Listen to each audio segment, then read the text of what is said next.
রাজ্যে এসআইআর হবে কি হবে না এ বিষয়ে যখন একটা বিতর্ক তৈরি হয়েছে, বিহারে বিশেষ সংশোধনী ভোটার তালিকা প্রকাশ করার পর পশ্চিমবঙ্গ এসআইআর হবে বলে যখন ইঙ্গিত পাওয়া যাচ্ছে, এই অবস্থায় দাঁড়িয়ে দুজন ইআরওর বিরুদ্ধে গুরুতর অভিযোগ উঠেছে। তথ্য যাচাই না করে ভোটার লিস্টে 102 জনের নাম উঠে গিয়েছে। ভোটার লিস্টে অসঙ্গতির সেই কথায় এই দুজন ইআরও স্বীকার করে নিয়েছেন বলে কমিশন সূত্রে জানা যাচ্ছে। এই দুজন ইআরও কোথাকার নন্দকুমার এবং রাজারহাট গোপালপুরের দুজন ইআরও। এই দুজন ইআরওকে এই সংক্রান্ত অভিযোগ পাওয়ার পর মুখ্য নির্বাচনী আধিকারিকের দপ্তরের তরফ থেকে ডাকা হয় এবং তার কমিশন সূত্রে জানা যাচ্ছে যে এই দুজন ইআরও অসঙ্গতির কথা স্বীকার করে নিয়েছেন। আমাদের সঙ্গে এই মুহূর্তে রয়েছেন আইনজীবী বিকাশ রঞ্জন ভট্টাচার্য। বিকাশবাবু, কি বলবেন? দেখুন, যারা দায়িত্বপ্রাপ্ত হন সাংবিধানিক সংস্থার পক্ষ থেকে কাজ করবার জন্য, তাদের কিন্তু নিষ্ঠার সঙ্গে মানুষের যে সাংবিধানিক অধিকার, সেই অধিকারটাকে রক্ষার জন্য কাজ করতে হবে।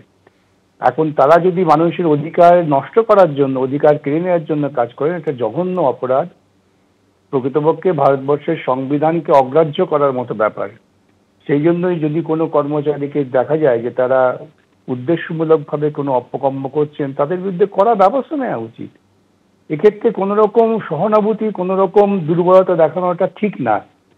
দেশের সংবিধানটাকে মর্যাদা দিয়ে তাকে রক্ষা করতে হবে, এই যে প্রাথমিক দায়িত্ব হওয়া উচিত মন্ত্রী থেকে আরম্ভ করে নিজের একজন ক্লার্ক পর্যন্ত। সেই কাজটা করা হোক ঠিকভাবে। বিকাশবাবু, আমাদের সঙ্গে কথা বলার জন্য ধন্যবাদ। কমিশনের স্ক্যানারে দুজন ইলেকট্রাল রেজিস্ট্রেশন অফিসার ভোটার লিস্টে অসঙ্গতির কথা স্বীকার করে নিয়েছেন এই দুজন ইআরও বলে কমিশন সূত্রে খবর। কমিশনের স্ক্যানারে নন্দকুমার এবং রাজারহাট গোপালপুরের এই দুজন ইআরও গতকাল এই সংক্রান্ত অভিযোগ পেয়ে দুজন ইআরওকে তলব করেন মুখ্য নির্বাচনী আধিকারিক। তথ্য যাচাইয়ের জন্য বিএলওদের পাঠানোই হয়নি। তথ্য যাচাই না করেই ভোটার লিস্টে 102 জনের নাম উঠে গিয়েছে। নন্দকুমারের ভোটার লিস্টে 59 জন অস্তিত্বহীন ভোটারের নাম পাওয়া গেছে। রাজারহাট গোপালপুরের ভোটার লিস্টে 43 জন অস্তিত্বহীন ভোটারের নাম রয়েছে, অর্থাৎ মোট 102 জনের নাম উঠেছে ভোটার লিস্টে। যাচাই না করে তালিকায় এই 102 জনের ভোটারের নাম রয়েছে বলে কমিশন সূত্রে খবর। ইআরওদের আইডি ছাড়া কিভাবে ভোটার তালিকায় উঠল এই 102 জনের নাম? অসঙ্গতির কথা এই দুজন ইআরও স্বীকার করে নিয়েছেন বলে কমিশন সূত্রে খবর।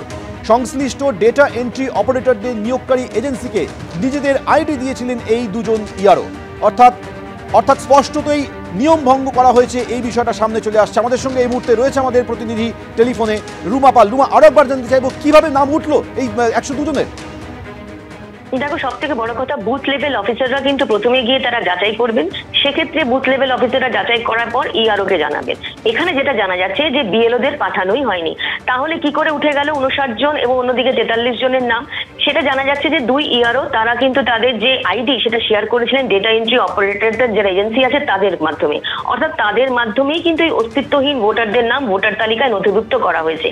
সেখানে কিন্তু যেটা দেখা যাচ্ছে যে নথিগুলো রয়েছে সেটাও কিন্তু অবৈধ এবং আবছা কিন্তু আধার কার্ড, প্যান কার্ডের ব্যবহার করা হয়েছে এমনটাই কিন্তু জানা যাচ্ছে। অর্থাৎ বোঝা যাচ্ছে যে এই 59 জন এবং 43 জনের যে নাম ভোটার লিস্টে উঠেছে অন্যদিকে নন্দকুমার এবং অন্যদিকে রাজারহাট গোপালপুরে, সেক্ষেত্রে কিন্তু একটা ধোঁয়াশা রয়েছে এবং তারা আদৌ বৈধ কিনা সেটা সব থেকে বড় প্রশ্ন তুলেছে কমিশন।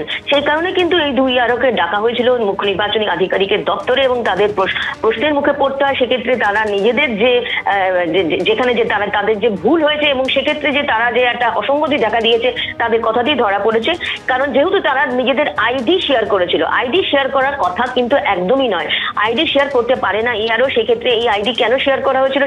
যেমন এরা প্রশ্নের মুখে পড়েছে এবং আইনি পদক্ষেপ যারা করা হবে এবং তাদের বিরুদ্ধে কিন্তু অবশ্যই নির্বাচন কমিশনে জানানো হয়েছে। এবং সেক্ষেত্রে যেহেতু বলে রাখি আরো একবার, ইআরও কিন্তু অনেক গুরুত্বপূর্ণ ভূমিকা রয়েছে এবং অন্যদিকে বিএলওদেরও গুরুত্বপূর্ণ ভূমিকা রয়েছে। সেক্ষেত্রে 59 জন এবং 43 জনের নাম এমনিতেই অবৈধভাবে কিভাবে উঠে গেল ভোটার লিস্টে সব থেকে বড় প্রশ্ন কমিশন তুলেছে। এবং দুই ইআরওকে যখন প্রশ্ন করেছে তখন জানা গেছে যে আইডি তারা শেয়ার করেছিলেন ডেটা এন্ট্রি অপারেটর যে এজেন্সি নিযুক্ত করা ছিল তাদের সঙ্গে। এবং সেই কারণেই কিন্তু কমিশন একেবারে সেই সংশ্লিষ্ট ডেটা এন্ট্রি অপারেটরদের বিরুদ্ধে এফআইআর করা হবে এবং ডেটা এন্ট্রি অপারেটরদের এজেন্সিগুলোকে ব্লক করে দেওয়া হবে বলে এমনটাই জানানো হয়েছে কমিশনের তরফ থেকে। অন্যদিকে নন্দকুমার ইআরও এবং রাজারহাট গোপালপুরে যে ইআরও তার বিরুদ্ধে শৃঙ্খলা ভঙ্গের যে অভিযোগ সেটা জাতীয় নির্বাচন কমিশনে যেমন জানানো হয়েছে, সেক্ষেত্রে তাদের বিরুদ্ধে আইনি পদক্ষেপ করা হবে।